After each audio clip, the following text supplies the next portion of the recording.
Voici les règles de droit de Bianca. Tout d'abord, nous allons débuter par la définition du licenciement. Un licenciement est la rupture du contrat de travail à l'initiative de l'employeur. Il y a deux motifs de licenciement en contrat de travail à durée indéterminée. Il y a un motif personnel ou un motif économique.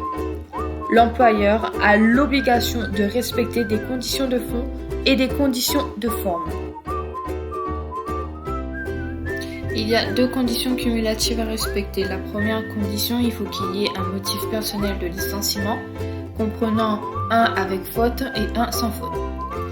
Le motif avec faute inclut trois types de fautes. Il y a tout d'abord la faute simple, qui est liée au comportement du salarié, rendant ainsi impossible, sans dommage pour l'entreprise, la continuation du contrat de travail, sans imposer une rupture immédiate du contrat.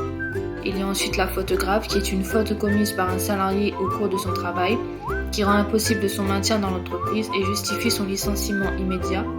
Ce type de faute entraîne pour le salarié la suppression du préavis et de l'indemnité de licenciement.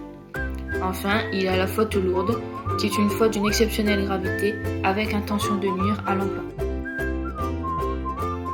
D'après la jurisprudence de la Cour de cassation du 28 mars 2012, numéro 11-11.981, le vol par un salarié commis au préjudice d'un client de l'employeur est nécessairement constitutif d'une faute grave, et ce, malgré une ancienneté de 27 ans et un dossier disciplinaire vierge.